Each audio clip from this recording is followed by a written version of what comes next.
जो कुछ इरम के साथ हो रहा है ना, अगर किसी और लड़की के साथ ऐसा होता तो उससे अपनी गलती का एहसास हो जाता और ये जाकर उसामा से, नूर से इनके पाँव पकड़ती, माफ़ी मांगती और उसके बाद उसामा और नूर ये दोनों माफ़ कर देते। लेकिन ऐसा कुछ भी नहीं हुआ और अभी भी इरम अपनी हरकतों से बाज नहीं आ रही और ये घटिया से घटिया काम कर रही। अब क्या हो सकता है, ऑप्शन क्या बचा है? जब वो नूर के पास, उसामा के पास, क्या इरम को ये कड़ी से कड़ी सज़ा देंगे? आने वाले साथ में आप लोगों को दिखाया जाएगा कि जब उसामा का एक्सीडेंट होता है तो उसके बाद नूर की रातों की नींदें ख़राब हो जाती हैं। इसे सब कुछ बर्दाश्त नहीं होता कि भाई आखिरकार कैसे हो गया उसामा के साथ। इसे आराम भी नहीं आता तो समझाने की कोशिश करती है।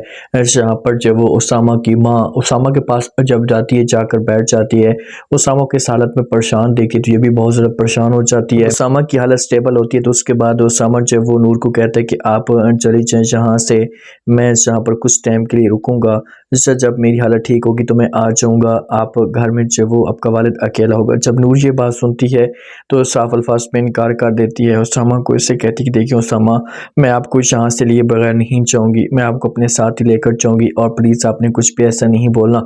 ये बातें जब यहाँ पर जो वो सुनेगा उसामा तो इनकार कर देगा और कहेगा कि नहीं नूर, ऐसा नहीं हो सकता, आपके वालिद मुझे नापसंद करते हैं और मैं उस घर में नहीं आ सकता, प्लीज़ आपसे रिक्वेस्ट करना चाहता हूँ कि आप यहाँ से चली जाएँ। लेकिन नूर जो होगी ये ज़िद लेकर बैठी होगी और साफ अल्फाज में इनकार कर देगी, कोई कहेगी कि नहीं ऐसा नहीं हो सकता।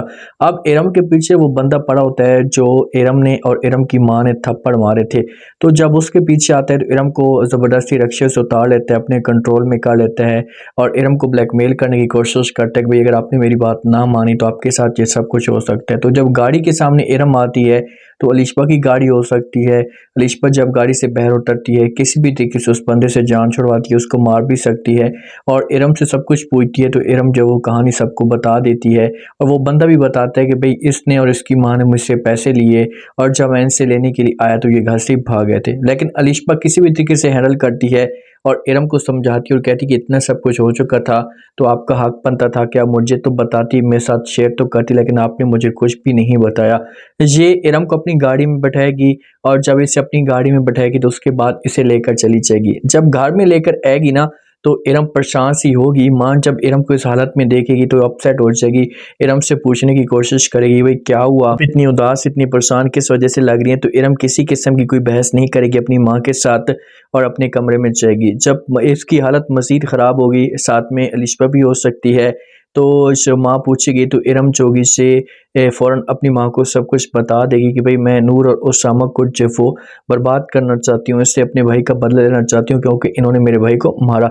तो अलिशबा और माँ दोनों मिलकर समझाएंगे, ऐसे बोलेंगे कि देखिए कि तुम जो कुछ भी कर रही हो, ये तुम गलत कर रही हो, इससे सिर्फ और सिर्फ तुम्हें नुकसान होगा, प्लीज़ ये सब कुछ करना छोड़ो। लेकिन कहाँ इरम ये बातें मानती है, ये किसी की कोई बात सुनती, क्योंकि ये नफ़रत में इतनी अंधी हो चुकी है, इसे नफ़रत में इतनी आगे बढ़ चुकी है कि इसे सिर्फ और सिर्फ अब उसामा नज़र आ रहा है, इसे अपना बदला नज़र आ रहा है। माँ जो होती है ना, जब उसामा को इस हालत में देखती है तो जब वो ज़ारा भी साथ में मौजूद होती है और ज़ारा अपनी माँ कहती है माँ जी आप भी हमारे साथ घर में चलें, वहाँ पर जाते हैं। अब उसामा की जो हालत बेहतर है, ख़तरे से बाहर है, तो आप परेशान ना हो। तो आगे से जब ये बातें माँ सुनती है तो ये फ़ौरन जवाब देती है ज़ारा को, उससे कहती है कि अगर मेरे बेटे को कुछ भी हुआ तो मैं इन लोगों को किसी को भी नहीं छोड़ूंगी और अपने बेटे का हिसाब किताब लूँगी।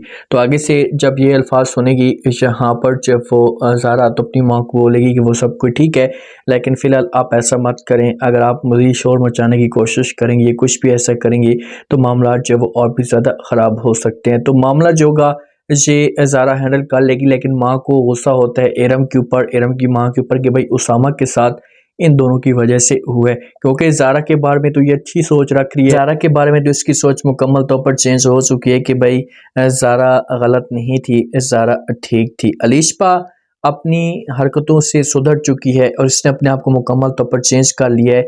ज़ारा के साथ भी इसे मुकम्मल तौर पर बेहतर हो चुकी है और नूर के साथ भी इसका रवैया ठीक हो चुका है। तो अलिशबा इरम को भी समझाएगी, इसके साथ भी बात करेगी कि देखें कि मैंने जब से अपने आप को चेंज किया तो उसके बाद मेरी ज़िंदगी में मुकम्मल तौर पर सुकून आ चुका है।